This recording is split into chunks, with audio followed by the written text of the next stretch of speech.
Okay, so I'm gonna just try to quickly address the strength training. I could go on about this for a long time, so if there's other questions, I'm happy to hop on a call, whatever. I've always gotten a lot of questions about it.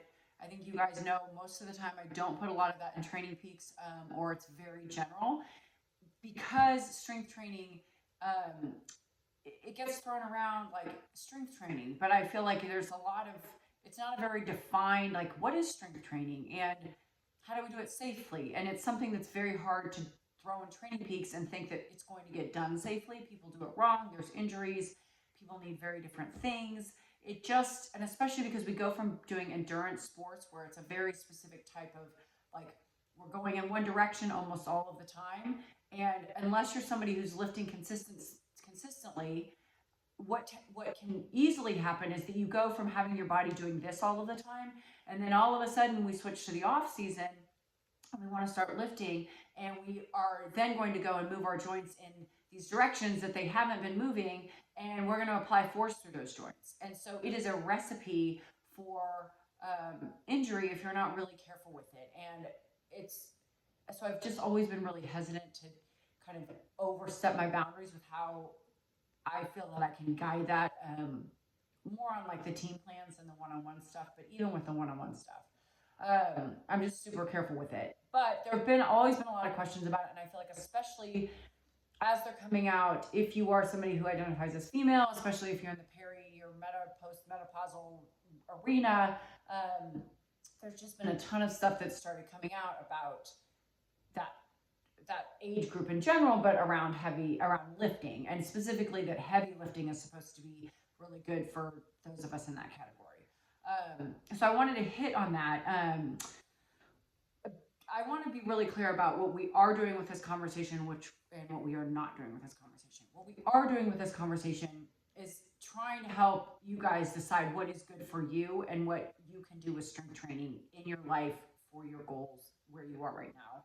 What we are not doing is frantically trying to find a perfect answer. And I feel like with all of the information that's out there and with the conversations that I have had as of late, there is a frantic nature around getting it right.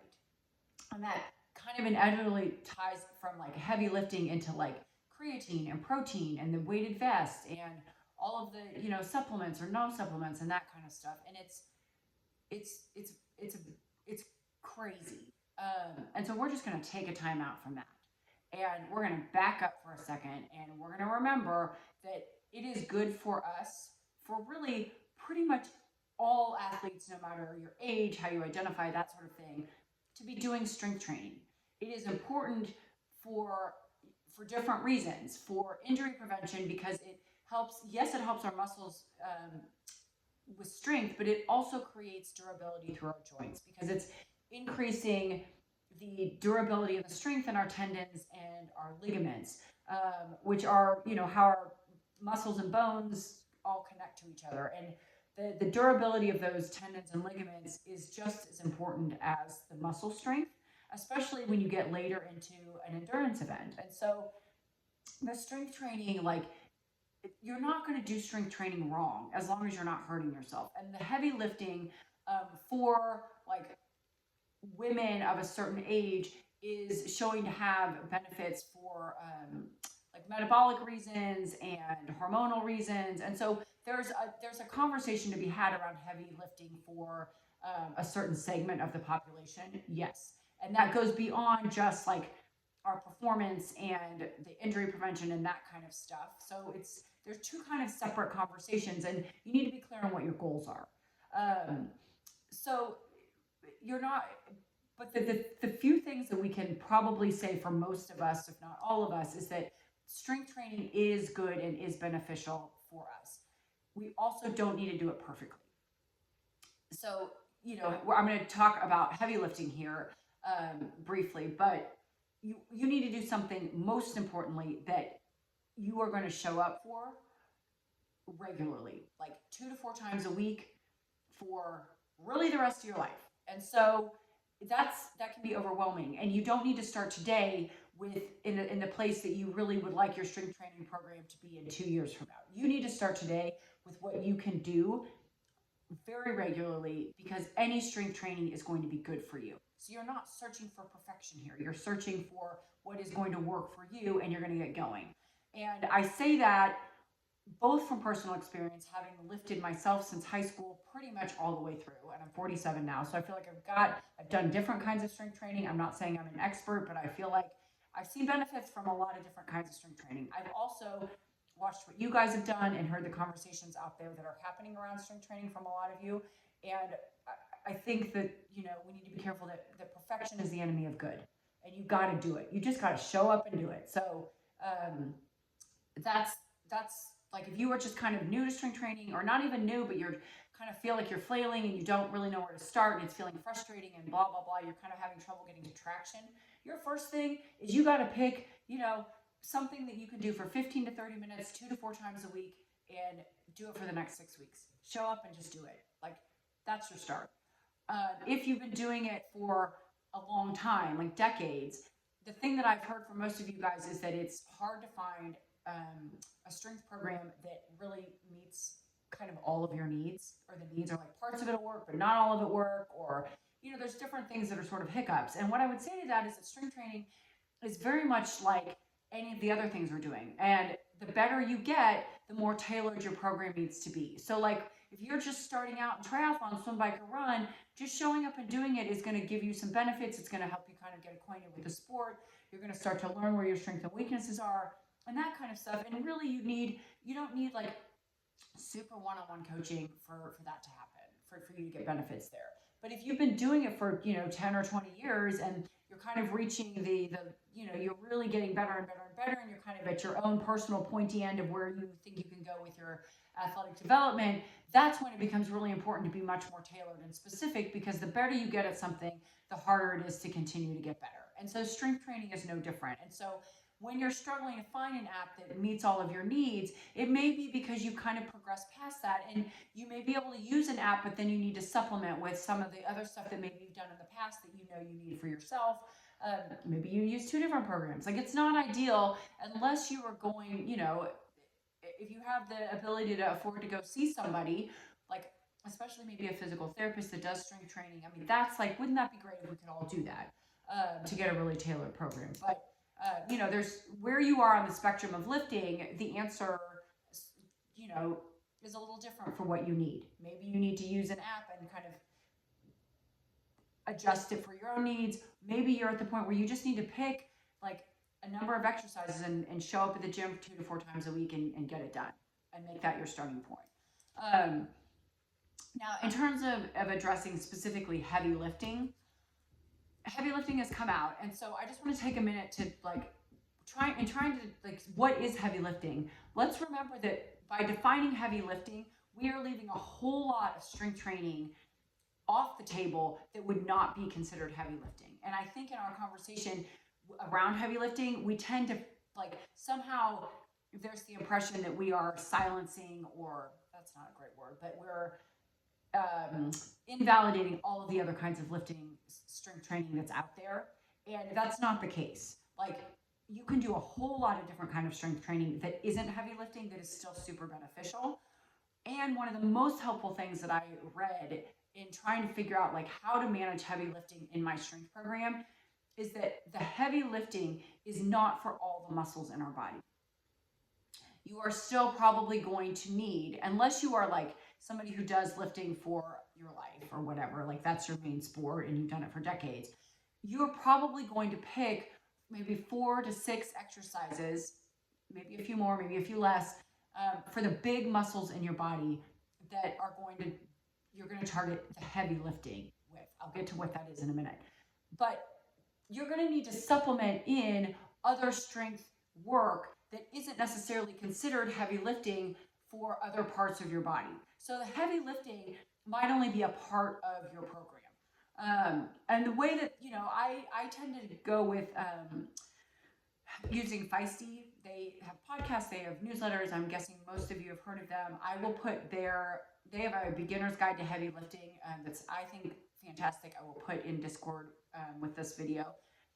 But their sort of definition of what heavy lifting is when you can do 3 to 5 reps of a single exercise Then you rest and you repeat that 3 times through. If you've not done a lot of lifting, generally what in the past kind of what has been the standard has been, anywhere from 8 to 12 reps of something, and 2 to 3 rounds of that. So what you're doing with the heavy lifting is you are increasing the amount of weight and decreasing the amount of reps. I think of it kind of like, if you thought about it in terms of swim, bike, and run, it might be like your VO2 max work for swim, bike, or run, where you're doing really hard things for not super long, and then you get a lot of rest. And that creates different adaptations in the body in swim, bike, and run, just like the heavier sets do in strength training. So 3 to 5 reps of a heavy weight that is difficult, and then you're getting like 90 seconds to 2 minutes of rest, and then you repeat that 3 times through.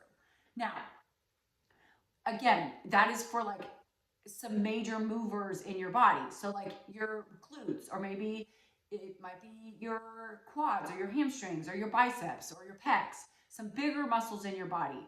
That's not great for some of the smaller muscles in your body that you still need to strengthen. So you would supplement in like maybe some lighter weight with more reps for other muscles in your body.